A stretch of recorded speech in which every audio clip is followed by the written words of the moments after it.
so we're filming right now. We are deep in a knockout week. $27 no limit hold'em turbo tournament, progressive super knockout. These are my favorite. I love progressive super knockouts. If it was my choice, I wouldn't do a turbo, but the way I'm running right now, I don't mind. I really don't mind. The big thing though is that, our bounty started at $12.25. We're actually in 21st out of 147 people, and our bounty is $193.95. We have profited approximately, just a little bit over $180 US from this tournament, just from bounties. It's epic. Some of the calls you made were pretty light, but we knew they were implied calls or implied aggressive shoves because they weren't a huge dent to our stack, and they were against opponents who had large enough bounties to make the call against, to make the play against. So that's my strategy in these. If I make what looks like a spew, it's because of the bounty size of opponents. The larger the bounty and the less of a risk is my stack, then the wider range I can make plays with. And the best part about this $27 tournament is that I would never pay $27 outright to do this. No, I satellited in here for $3.50. We actually got in here. We had about 20 big blinds, 16 big blinds to start, and then we just rolled with it. Pocket eights, we will see what the action is in front of us. It's these types of hands. Because it's a turbo, you got to take a lot more risks, a lot less skill involved per se. So I'm glad I'm on the good end of variance right now. 20, we got a 3x open from the tight guy. We could look for implied odds. We actually could. His bounty's not that big though. I'm thinking about calling, especially if anti-max does reshoves, because it'd be a short raise. So thinking about just calling here and evaluating post flop, it's not the best of plays since it's a 3x, but pocket eights are pretty freaking strong. Especially when that happens. So in this instance, we have to figure that we have our opponent crushed here. If he has jacks or queens, that sucks for us. But we're trying to find a way to get the money in as effectively as possible.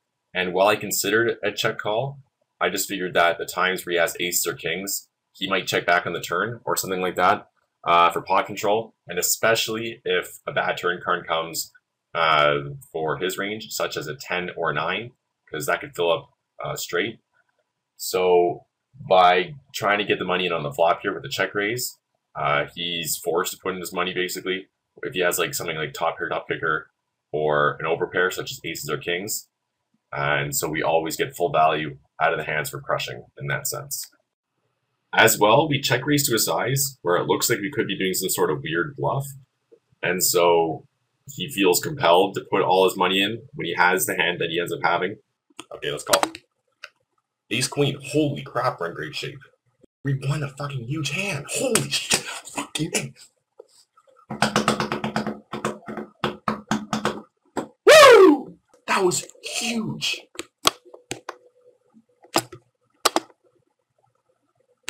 Oh my god, we're fucking fourth in the whole tournament again. Holy crap. This one's ours, man. This one's 53 big blinds this deep into the tournament. That's fucking sick. Now, can we raise here with king jack off? We get wide reshoves. We could raise fold. Raise fold. Yeah, sure. Let's make a steal from out of here. We're gonna get a walk here. A lot of the ooh. Oh, that's a huge bounty too. Fuck. It's my 2 ranked games of the day. Nice. This is another big decision. Sorry, I can't. Sorry, I have the webcam on right now. I'm recording the screen and stuff as we speak. I won a huge pot. I'm 4th in chips in the entire tournament. I was trying to go for a steal. This is going to be for a big, not a big portion of our stack, a decent portion. King Jack off is not great to call, but he's got a $91 bounty. So if we win, we get $45.77, which would be sick. And it's only for 130,000, whereas our stack's at 510,000. So we could, especially if he gets involved, if he calls, we would definitely call. King Jack off is never doing that great. Okay, so we have 110,000 to win 175,000. So we need about 40% equity. You could have ace king, which would be bad against. You could have ace jack, which would be bad against. But if he has like a pair that's smaller, we're in good enough shape. I'll make the call. He has ace king, so we're in bad shape. We need a jack, and he had the ace, so we're actually not going to win this hand, which is unfortunate, but that's fine. Because we made this call because we still have $400,000 to our stack. That's okay. So in that spot with king jack offsuit, it was actually a spew, and here's why. We look at pot odds, and we needed 110,000 to call. into a pot that would be our 110,000 plus the 172,000 chips that were in there. That includes his 132,000 from his stack, our 20,000 min raise, and then the blinds and antes that were involved. So 172,000 plus 110,000 is 282,000. That's what we're trying to win by calling 110,000. And to do that, we would need 39% equity at least for it to break even in the long run.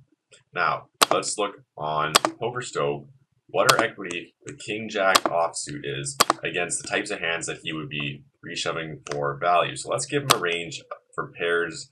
Well, actually, let's give him a range for non-pair hands of Ace Jack suited. No, let's not give him King Queen suited. I'd say Ace Queen offsuit plus, Ace Jack suited plus, and let's say that he was reshoving sixes plus, because I mean, he's trying to survive. He has 13 big blinds, but he's not going to reshove a super wide value amount. Now, we need at least 39% equity for this to be break even, and we have 34% equity, so which is not that great. And actually, this is a pretty light range that we're giving him. If he was reshoving a tighter range like I generally do to an early position open, let's say we're giving him eights plus, ace queen suited plus, and ace king offsuit plus, our equity would drop to 31%. And so even though you had a bounty that was $91, the 110,000 does too much of a dent to our stack, in my opinion, which can affect us later on in the tournament. So this was a spew. I make reference to it later, but you live and you learn.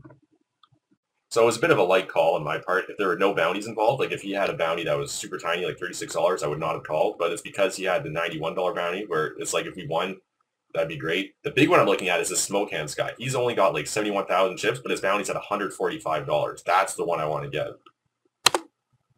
That's what making my decisions off of. So it's like this anti-max guy. If he shoves all in, it's like his bounty's only almost $40. So it's like if we win $20. We have to have a good hand to call. Whereas for this guy, I would definitely call with King Jack like easily, because even though we're not in great shape, when we win a huge amount of money. If I get eliminated right now, I get $67.58. So I can't look too far ahead, because I can get eliminated right now and it'd be over. But I love the fact that I've done so well at this one tournament. I'm taking a break for the rest of the week from poker after this too. I'm just cashing out and just like chilling. I got to think about ace 5 off. Okay. I'd probably raise from here. I get re-raised on, I can't call. It's too small, so he raises big. That's going to be a call.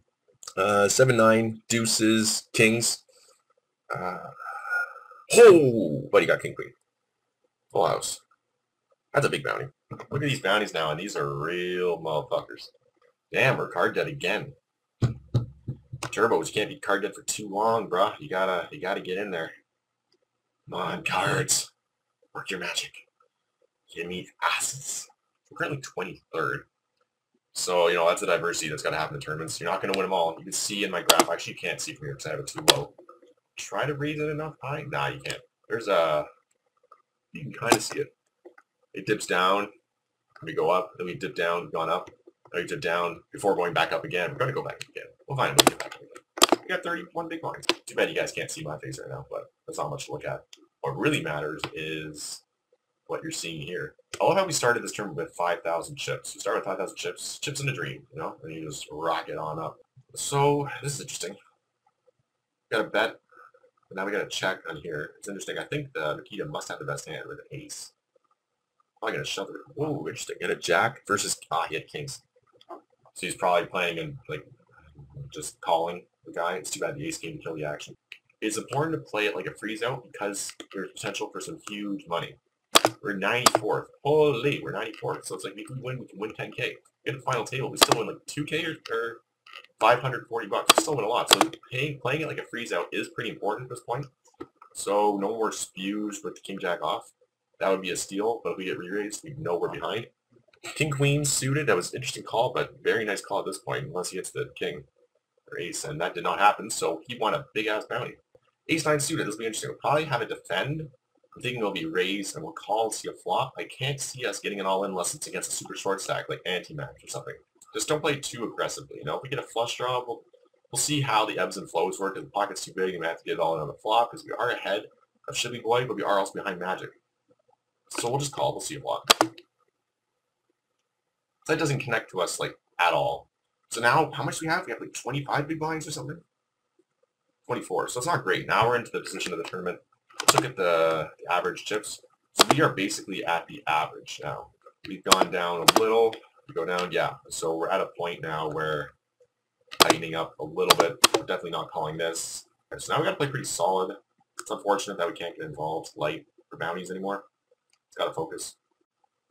I do like, though, in the sense of a freeze out, we are going to get some cash. So in this spot, I feel like King Jack offsuit is actually ahead quite often of the shoving range of the 6 big blind stack from the cutoff. Because no one has shown interest in the pot yet. I'm sure he'd be making this move light. And so I'm making this for value, and I want to see all 5 cards not get pushed off by other players. That's why we shove all in. This is a tough spot. Again, King Jack might be our death hand in this tournament. We'll try. King 10. Okay. He's a 9 or 10. Oh, fuck. Damn it. All right, we got unlucky. That's unfortunate. That's too bad that we got unlucky, but we've been so lucky for so much of this tournament. But it'd be nice to keep the run good going. That would be nice. But we are below average right now in terms of chips, and we are in the shove mode.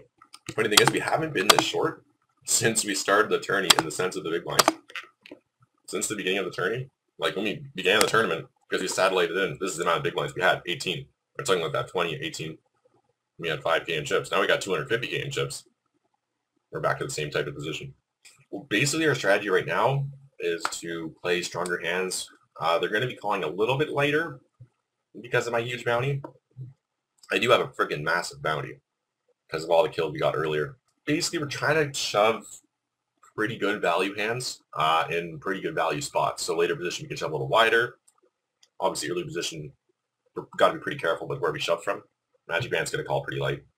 But is he actually? Is it really? He's got a lot of chips. But the problem is the other guy has no bounty. He still made the call. He had a good range hand call. I would definitely call these times as well. And he's dead. He caught Tyson. Now we got 2 empty seats. And I think it's safe. Oh, Queens. We're probably going to get in with this hand. Good luck to us. That's about all we can do. Doesn't matter who we're taking out at this point. We got 15 big blinds. We have to go with queens here. Free block. If we get eliminated, that's just how we roll.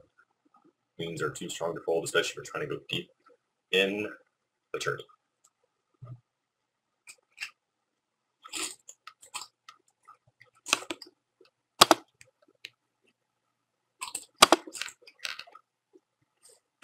Like I said, good luck us. Heart is pounding right now. It'd be nice to keep going, but I understand if we don't. You know, if he's got kings or aces, or if he sucks out, that's poker. But you just got to look at ranges and stuff. We got 15 big blinds. There's no different moves he could have made. It's always nice to pick up dead money. It would have been nice if somebody called, because even though they have equity against us, we have a chance of getting some huge chips where we are likely a huge favorite. But I can't complain. I think we picked up 6 big blinds there. That was nice. Definitely nice. We got above the average, or at least to the average. We can't raise fold light at this point. We got 21 big blinds. So we're playing pretty much regular tournament strategy. Sorry, regular tournament strategy against ranges. Like I said, there's nobody that's super short that has a super big bounty. So at this point, every time that they can play, it's going to be like a regular freeze out type thought process play. You got to look at the bounty situation. But for us at this point now, like I said, the bounty situation is such that everybody here at this table has a pretty low bounty in terms of risk reward. It would be high risk to go in there with a bad hand because of the amount of chips that we have. And it's better to just try and make it the end at this point. So unless somebody comes in with a short stack and huge bounty, we're playing everybody the same in terms of we're not calling off with King Jack for a big amount of chips. And of course, players will be shoving wider from the button generally. So if we had ace-10, I would call. He had king-queen, and the other guy had ace-deuce. So actually, king-queen is ahead. It's ace or deuce. And he takes that. See, I would have done the same thing. You can't see very well from underneath this thing, but he had king-queen suited, which is doing great against the button opening range, which he had ace-deuce suited. So that's also the type of hand you would shove from there. So the hands pretty much play themselves. It's just about having the knowledge to know what kind of hands you can do everything with. So that was a huge pot for Makitra. Opergolo has to know he's getting called by probably at least 90% of hands. Just about what happens to all the other hands and stuff like that, all the other chips. We will see. So this guy calls. We'll see what Magic Hand does. Probably doesn't want to get too involved. 10-9 suited versus King 10 and trips or quads, lol. But yeah, it's a big waiting game at this point in the tournament. You know, we can't get super excited. We lost a big stack. Interesting. Just had him sucked to another table. It'd be interesting if it folded to SSR kiss and he shoved. I don't think I can call with king 3 off. If it was like king 9, it's definite call, in my opinion. But this one we got folded. That's what knockouts are. Half of it is eliminating players, and half of it is still a freeze out. You still want to last to the end. It's about survival. So, and chipping up. Accumulating chips, but still being around to at least have a chip to put in the middle. Queens again. This is going in. Again. The ladies going in the middle. See if we can run good here. Teacher has $1 million. $1 million. Yeah, we're getting no folds. At least this is likely getting it in. This could be our tournament, people. 66th place. It was a good run, and we satellited in and made a bunch of money. And we are getting it in the middle. But some of you guys have very light range, so we are in good shape. We are definitely going to be the favorite. It'd be very hard for him to have aces or kings here. Get it down slowly. Probably had a bit of difficulty putting it in here. One move is to shove. See what he's got. Oh, we're getting... Oh, fuck, I'm worried about this guy, though. Please don't have aces or kings. That's all I can say. Please don't have aces or kings. We got 22 big blinds. I'm kind of worried, actually, about Markucha. Queens against... Queens and ace-king. No ace-king. We're chopping with queens. No ace-king. No ace-king. Okay, we're chopping. Chop the bounty up. 107. Gets divided between both of us. Interesting that we both had queens. So we won another bounty. 16 bucks. We'll take it. And, yeah, we'll roll from there. It was a dead flip. A dead flip that we held. Sick. I just checked the equity. And, ace-king against 2 queens is 51%. And both of us queens had... We were chopping a lot, but together we were 49%, but each of us had about 1.5% to actually outright win due to flushes, because I gave it so that the ace-king had a flush card of each of the opponents. So nobody was dominating, because I think that's what it was. If it wasn't, then that person was dead to outright win it. Good. King 7 off, we can't shove here. It's interesting to see what's about to happen. He has ace-deuce, and the other guy has kings. So he's going to live, but he's lost a huge amount of his stack. Oh, I know why that happened. It's because he had 3 big blinds, and the other guy had 8 big blinds. And so when you have 3 big blinds, you're going to be pushing all in with a really wide range of hands. So even though ace-deuce, ace-2 is really low, it's actually ahead of a lot of the hands that this guy's going all in with because he only has 3 big blinds. But, you know, he ended up having a really strong hand, kings. I'm still going to fold 8-6. There's no way I can play. I've only got 12 big blinds. I have to go all in with a good hand over like that. Because I'm going to be called pretty light. Because people are looking at my bounty of $243. And, you know, I've won, so that means I've won $230 to my account through eliminating other players. Wow, I would have flopped a straight. Look at that. 5, 6, 7, 8, 9. The chance of flopping a straight I think it's like 1 in 60. So when it actually happens, it's like, whoa, look at that. Just trying to do whatever I can to hang in there, do what I can. I got 12 big blinds, you know, a chip and a chair. We're going to see what happens here. There's somebody with a big amount of chips, 1 million chips. So he showed an ace, but he folded. So everybody at this table has a lot. We're actually like one of the shortest stacks. 8-7 suited. If I was like right here, I would go all in. But because we're likely to get called, we don't have like any fold equity, which means that if we had a big stack, you'll be afraid of us. That's what fold equity is. But because we don't have very many chips in comparison to other players, they're likely to call us still. And because of our huge bounty. This person has $560 in bounty. Holy shit. Eliminate a lot of players. But yeah, we can't go all in with this hand. Not yet. If we had a 3 big blinds, we'd have to go with it. But I just feel like we can't go with it here. It'd have to be a better hand than 8-7 suited. The reason why 8-7 suited I'm thinking about it is because even though it's never ahead of other hands, 8-7 suited can still, it's got good chances against other hands. Like if I had ace-king versus 8-7 suited, even though it's not ahead, 8-7 suited still will win 41% of the time because it can make things like straights and flushes and stuff like that. Yeah. So because if it's connected and suited, it still has a lot of good chances of winning. Even though it looks so far behind a thing like ace-king.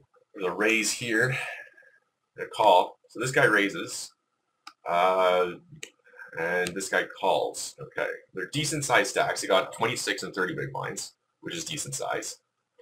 He's going to continuation bet because he's going to try and represent an ace. He won't bet too big, though. He'll probably 61,000. That's what I thought, a third of the pot. It'd be interesting to see if Alex calls now because what can he have? He'd have to have some sort of pocket pair. or he can always call with an ace, but it's pretty rare for somebody to call with an ace instead of raising it up. So that's why it'd be so hard for Alex to actually make a move here. He'll probably just fold. But he's thinking about, whether this guy could have an ace, and he could, so he just decides to give it up. Queen 5, can't do anything with that. Fuck, I wish there's pocket queens. That'd be nice. So you just go all in. Because when you only have like this many big blinds, you don't have any move.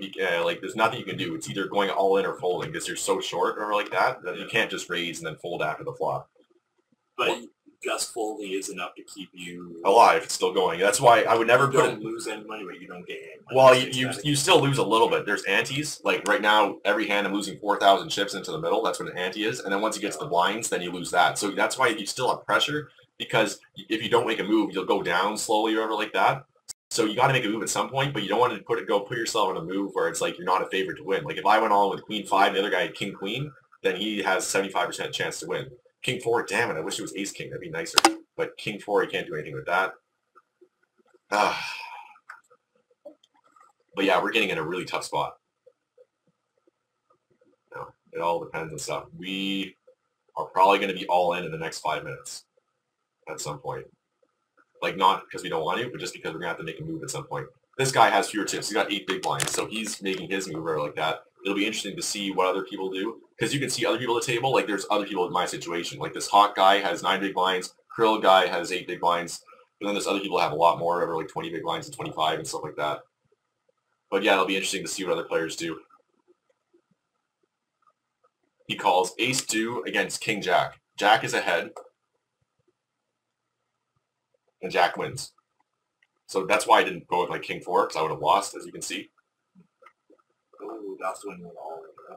Yes. I got to decide if I want to call or if I want to go all in right now. I'm going to go all in. Nope, I'm going to just call. Yeah, it's just because it's so small over like that. People haven't seen me play yet over like that. But this is going to look really strong. It's the only thing. People are like, does he have aces? But that's the thing over like that. Like, we just have to give a chance for somebody else to, like, make a move on us. If we go all in from this side over like that, the only thing about calling is that we can invite a lot of other people in to try and outflop aces. But we will see what happens over like that. This is heart pounding, that's for sure. Very heart pounding. Because he's probably going to call 2 and the other guy's going to check. So we're going to get a lot of people in the spot, which might suck because they get outflop us with like 2 pairs, something like that. See, call, and he's probably going to check. So we're going to have 4 people going into it, which isn't great because they can still beat aces by like getting 2 pair or 3 of a kind or something like that. So we will just evaluate by board texture, but we're definitely going to go all in here. So this would suck if somebody had 7-5, 6-7, 8-9, something like that, but we probably have to go with it, which sucks.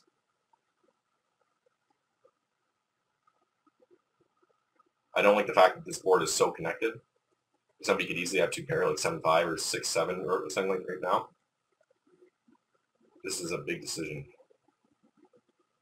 So he just bets out 30,000. He's probably, I don't like this. We have to go all in though. We do have to go all in at this point just because we have so few. We'll see what he does. I hope he didn't outflop us. Calls King 4. He has a straight draw. We're good. Fucking A, we're good. Yes, high five. Fucking A. We didn't win his bounty, but we're still alive. Holy Jesus. Holy Jesus. So he ended up calling. That was great. He caught enough of a piece of it. A straight draw. The only way he could win, he thought he could hit his king as well. He was like, maybe I could hit my king, but he didn't know he had aces. So the only way he could have won is if a 3 or an 8 came. And it didn't. Holy. So I'll show you our graph in a sec. We got to make a decision here with Queen 8. He'll probably just fold to us, but if he goes all in, I don't think we can call. Because the thing is, you think, why would I ever call with Queen 8? But when they're in the small blind here, he knows he just has to get through one hand to win all of his chips in here, whatever like that. So he might go all in with a wide range. But if he all ins would fold? No, I can fold if I want to, but he only has 10 big blinds. This is a tough spot. It's too marginal. If I had Queen Jack, I would call. Queen 8 is too light, though. Because I'm ahead of Jack 9, but he can still get there, and he could be crushing it right now, so we are going to fold. But if I had Queen Jack, I would definitely call. Nice job, Eddie, in getting me just to call pre-flop. I was definitely scared, because I never liked calling that much, in the sense that people could catch, like, if the board came, like, 4-4 or something, you know, the other guy would have had 3 of a kind. So it's very lucky for us that nobody caught better than aces, but he caught just enough to be interested to call her all in. He has a huge bounty, but 2-4 is not something we're going to call with. He has only 2 big blinds. So somebody's going to call him. No doubt. Okay, I'll be all in with nines here. All in. I'll be shoving all in. Even if he goes all in. That's so Sarkis. Just waiting for him to make a move. I don't want to misclick and click the right button. Oh, okay, we're probably going to be going all in, like in terms of being 50-50, but we have to go all in here ever like that. Just because the amount of chips we have, he could be worse, he could be better, he could have a flip, he could have a pocket pair bigger. He's got ace-jack for flipping. He hasn't hit an ace-jack yet. Not yet. Please not yet. Yes, fucking right. We have, holy shit, 45, we're almost at 1 million chips. This could be the moment, Eddie. I've never won a tournament this big. The biggest tournament I've won was a $4.40 tournament that started off with about 1,000 people. This one started off with 5,495 people. And right now, if I get eliminated, it's $145. But I'm in 9th. Yep. I have never done this well in my life. It's a big moment for me. Queen 9. If it folds to us, we're going to go all in against this guy if it folds to us because we like to steal chips. But the thing is, this guy's raising from here. That's usually pretty strong, so we're actually just going to fold. There's no play that we're going to make for this. Ace-8, that's interesting. Okay. I got to think of a move here. I think what we do here, we raise. If we get re-raised by this guy, we call. If we get re-raised by somebody else, it's a tough spot, but we are going to raise this up here. We have not made many moves. He could 3-bet us light. It'll be interesting to see what happens. Because sometimes they like to make 3-bets to put pressure on us because we do have a marginal stack. He is 3-betting us. We're actually just going to call and evaluate what happens after the flop. Because he's trying to represent a strong hand, but he could have like nothing. This is an interesting flop. Both of us might not have very much over like that. He could have a pair, or he could have not much at all. 164,000. I still think we could be ahead with an ace-8. So we're going to call here. Another 3. This is a very dry board. He's probably going to go all in. This is very interesting. This could be our last hand, but he could also be bluffing us over like that. He checks. Interesting. Very interesting.